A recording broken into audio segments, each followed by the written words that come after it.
What up, everybody? This is your boy Dedrian Colon from House of Rasslin. This is my review for the May 20th episode of AEW Rampage. Like, share, comment, subscribe. Follow House of Rasslin on all social media platforms. Follow me, Dedrian180, on TikTok, Twitter, and Instagram. Yes, this AEW Rampage, of course, it started at a earlier time slot, which was 6 p.m. Central Standard Time.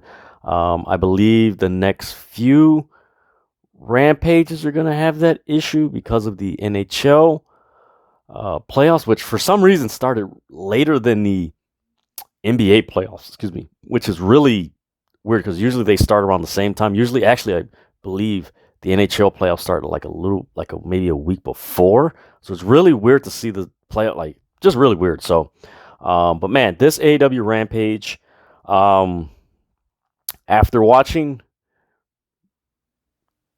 this Rampage and then SmackDown, I will say I gave high praise for last week's SmackDown. It's almost like as if this week the shows, like the quality and the presentation of the shows, just switched. Where SmackDown was just and Rampage was like, man, this is really fun.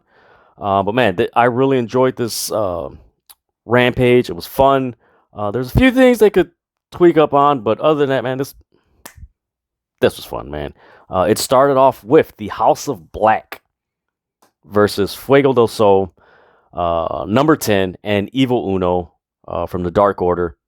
For me personally, it was good to see Malachi Black, which you can see right there. It was good to see Malachi Black, Brody King, and of course my guy Buddy Matthews, because he's probably the same height as me.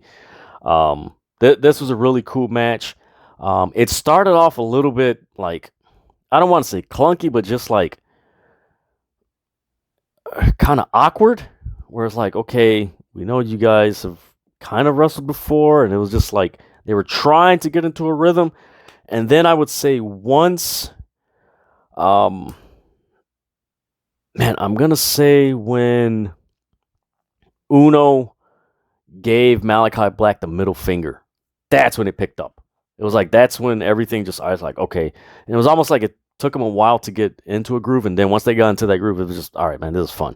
But before that, there was a spot where Buddy Matthews was mocking Penta, and he did the snap arm breaker on Fuego del Sol. There's a spot where Fuego did a standing Spanish fly on Buddy Matthews. Man, all these name changes are getting to me.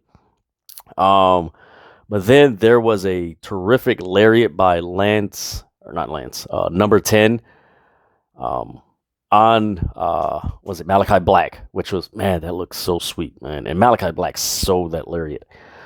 Then there was a DDT from the second rope onto the ramp by Buddy Matthews on Fuego del Sol. That was sweet. I love that. But in the end, Brody King did the Gonzo Bomb on Evil Uno for the win. 1, 2, 3. This was a fun match. Like I said, the first part of this match was, when you watch it, just like, and once the middle fingers came out, it was like, oh, okay, and they just got into a rhythm. So it took them a while to get into a groove for both teams, but once they did, man, it was a fun match, man. That was fun. And then afterwards, post match, you had Death Triangle at the top of the stage, and Penta has this like rectangular thing, and he removes this cloth, and it's a tombstone with House of Black, and on the bottom it has Double or Nothing. So they did announce later on that, yes, we are getting a trios match, House of Black versus Death Triangle. About time. Yes, this is going to be a freaking banger match. And not to jump ahead, but the matches they announced for Double or Nothing, man, that is going to be a stacked pay-per-view, man. It's going to be a 4-hour pay-per-view, but it's going to be a stacked pay-per-view. Hopefully they have, please, Tony Khan, when you have these pay-per-views, implement a freaking intermission, man, because it's, man, like, please give us an intermission, man, because it's man, it's too much. But man, after the post match, we get a backstage segment with the Acclaimed and Gun Club. We're actually Max Caster and the Gun Club. They show footage from Dark Elevation. Anthony Bowens is injured, and I believe he is going to be out for, some time. Not too long, but, some time. And Colton and Austin, man, this is funny, man. Like, these segments between the Gun Club and the Acclaimed with Billy Gunn is so hilarious because the first time Billy Gunn ignored his sons. This backstage segment, he does it again. Colton and Austin are like, hey, Dad, what are we going to do? Anthony Bowens isn't here. What are we going to do? And he steps in front of me and he looks at Max Caster's like, well, son, you're going to... And it's like, wait a minute. And their expression is just like, yeah, all right. All right, yeah. He's choosing him over us. Yeah, whatever. Like, yeah, he's talking to him and everything. They're basically, when you get back, we're gonna scissor you and all the other stuff. That was funny. It wasn't too long. It wasn't too short. It was just this funny segment, and I loved it. It was entertaining. I know some people are like, but no, this was pretty cool. Then we get a backstage interview with FTR, and their response to Roppongi Vice challenge them for their titles. FTR accepts. So I believe, I didn't catch everything, so I do believe this is going to be either on Dynamite or Double or Nothing, which I don't mind. It's freaking... This match is going to be crazy. It's going to be crazy. It's going to be good.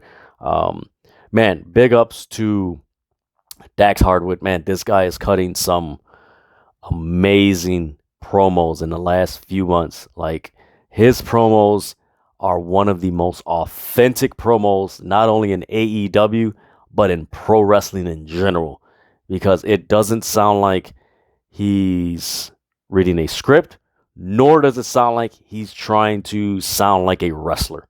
It sounds like Dax Hardwood, the person that, the real person. Like, this does not sound like a wrestler or scripted. Like, this sounds like it's coming, like it's him talking, which I love. I love those promos where it's just like, ooh, all right, you got me. Then from there, we get a match between Shawn Spears and formerly known as Killian Dane, Big Damo. Yes, he shaved his head and everything. He looks in phenomenal shape. This was somewhat of a squash match, but it was really cool to see Killian Dane in this match.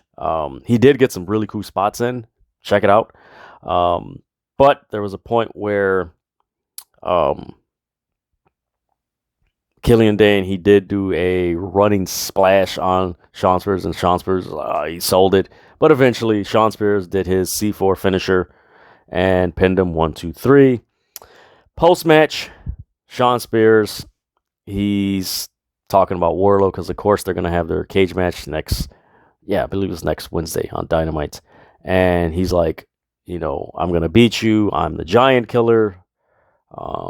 You're going to have to beware of me. That's going to be fun. I am looking forward to that match. The way that they've built Wardlow has been extremely phenomenal. Like, this has been one of the best booked storylines where you've watched a wrestler like grow in popularity in quite a while. I'm trying to think of who else that they've done like this. I think Darby. Yeah, I believe Darby Allin's probably the next one to this, where they built him up, and it was like, oh man, this is cool. You could throw in Hangman Page as far as the long-term storytelling, but man, this is some good storytelling. I think it's one of those stories where you're just like, man, I don't want this to end because it's so damn good. The chemistry between Wardlow, Shawn Spears, and MJF executing the storyline has been a 10. Like, it has been very good. From there, we get a video of the Undisputed Elite. And they're basically talking about how they took out Sting. Kyle O'Reilly and Adam Cole, they're making reference like, hey, we might be in the finals. And Kyle O'Reilly's like, hey, we might get a Vegas finger poke of doom, alluding to Kevin Nash and Scott Hall, Hulk Hogan's finger poke of doom on the January 4th, 1999 episode of Nitro, where a bunch of people shifted to watch Mick Foley win the title from The Rock. And then the Young Bucks, they challenged the Hardys for a tag team match at Double or Nothing. And yes, we are getting the Hardys versus the Young Bucks at Double or Nothing in Vegas. That's going to be a really cool match. I really liked their match in Ring of Honor when it was Brother Nero and Broken Matt. For me personally, that would be dope if they brought back Brother Nero and Broken Matt for Vegas. Please do that, because that would be so dope. From there, we get the one of these semifinal tournament matches for the Owen Hart's women's tournament side. We get Red Velvet and Chris Statlander. This was a good match. A lot of intensity. You can tell with Red Velvet, the more she's with Kiera Hogan and Jade Cargill, there is this confidence, this character, this personality that's growing and coming out of her. Her work as a heel is a lot better than when she's a face, because there's just this attitude in her facial expression, just like, ooh, okay, this is interesting. But man, her and Chris Statlander have some really good chemistry. There was a spot where Chris Statlander did a one-handed gorilla press slam on Red Velvet, which I thought was really cool. Then, some point in the match, Red Velvet did the Fit Finley apron spot where the person's diving, he grabs the apron, the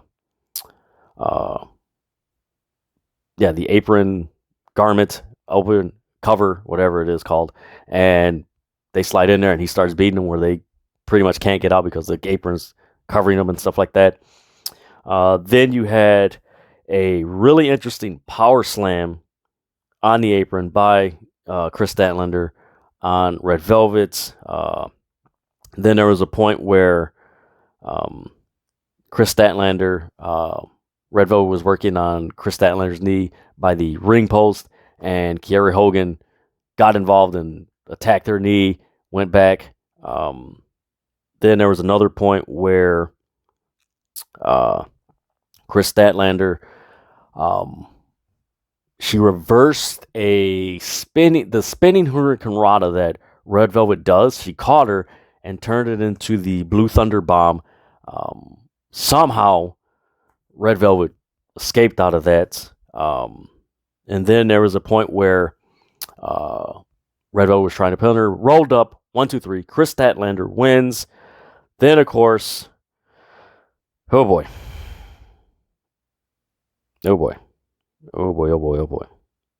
Afterwards, we get Ruby Soho trying to save Chris Statlander because, of course, Jade Cargill and the baddies did not like it, so they're beating down Chris Statlander. Ruby Soho comes in for the save, and then eventually Jade Cargill grabs her and it was almost like Sanam Singh's like palm in a basketball and just boom, dropped her. And then eventually Anna Jay comes out with she takes the crutch from Mark Sterling, comes out, swings it, and everybody scatters. So I anticipate we're going to get a trios match between Ruby Soho, Anna Jay, and Chris Statlander versus Jade Cargill, Kiera Hogan, and Red Velvet, the baddies. I anticipate that happening.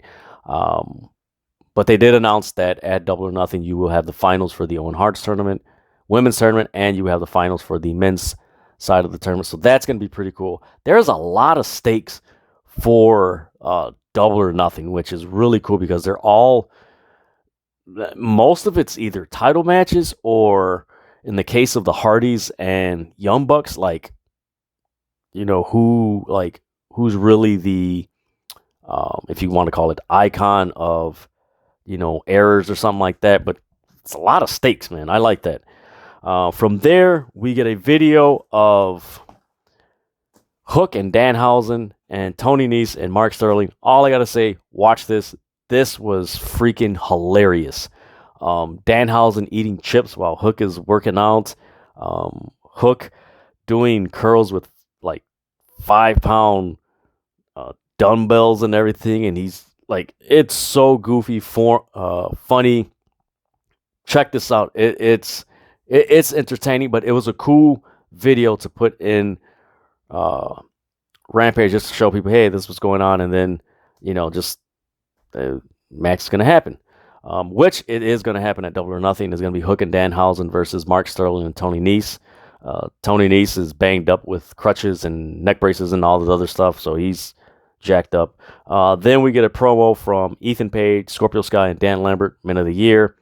They're talking about the whole issue with Sammy Guevara stealing the TNT title. Then we cut to Sammy Guevara in the back with Tay Conti, and he has the TNT title, and he gives him an ultimatum. He's like, hey, if you don't give me a shot at this TNT title, I'm going to smash this belt. And, of course, the Men of the Year just like, no, give it back. And he eventually smashes it. Then somewhere, I don't know, where Frankie Kazarian comes in, and he's like, you did this, and, to me, and you know what? Screw this. And he just starts smashing. So, yeah, the TNT Championship is, like, smashed. I don't know if we're going to get a new design for the TNT title. Would be cool if they did get a new design for the title.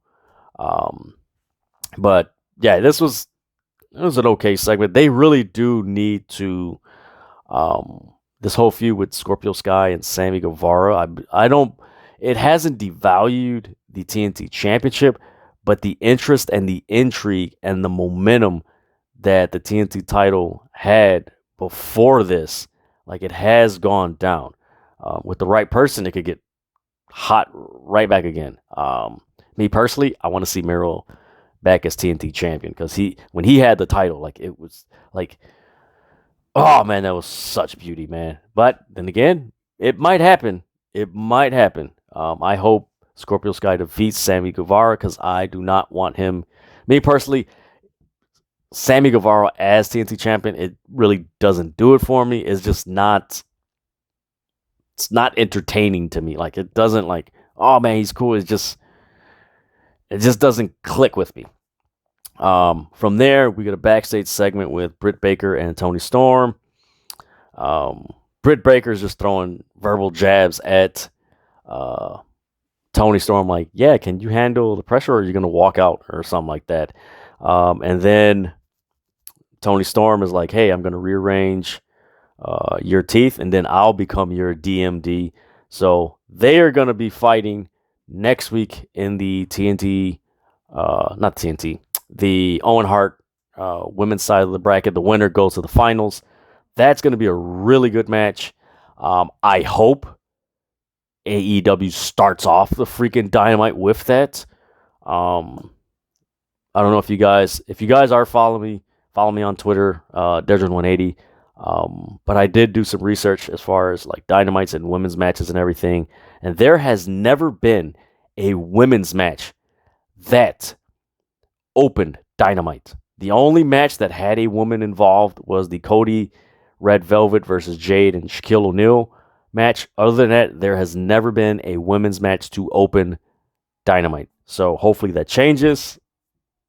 I wish. From there, we get, of course, the backstage segment with Mark Henry, Danielson, Moxley, and Matt Sydal and Dante Martin. Matt Sydal, he's basically throwing shots like, yeah, I'm going to teach him what it means to be a mentor and not to intimidate, and, this blood and physicality and this violence. And Danielson goes, I like violence in my pro wrestling. And I like the line that Moxley, the two lines that he used. The one line was, pain and torture are the lessons that we teach. And our motto is, when you come face Blackpool Combat Club, abandon all hope. It was like, ooh, that's a good one. And of course, Mark Henry, it's time for the main event. So we get Danielson versus Matt Sydal and Dante Martin. This was a very good main event. I am surprised by the chemistry that Bryan Danielson and Jon Moxley have, as a team. I enjoy it. It is very fun to see them as a tag team. There was a point in this match. Actually, it was several points. And I will say this. The most entertaining part of this whole match was on the commentary team. You had to Excalibur's left, you had Jericho and Jake Hager, and then to his far right, you had William Regal, who was sitting next to Taz. The jabs and the back and forth bantering and bickering that Jericho and Regal did on commentary was so entertaining. It made the show. It made it. It was something different. I can't remember a time when AEW has had guys like that on commentary doing jabs. It's been a while. I know it's probably with Eddie Kingston and Taz and all those guys, but this was fun. This was so much fun. So you had that, and of course Taz was being the mediator and everything, which was hilarious. But man, there was a spot where Bryan did a running knee to Matt Sydal on the outside from the apron onto the floor. Man, he hit him nasty. Then there was Moxley put in Matt Sydal in a sleeper while Bryan Danielson was attempting to do a submission hold. Then there was the double underhook suplex from the top rope by Dante, which was insane.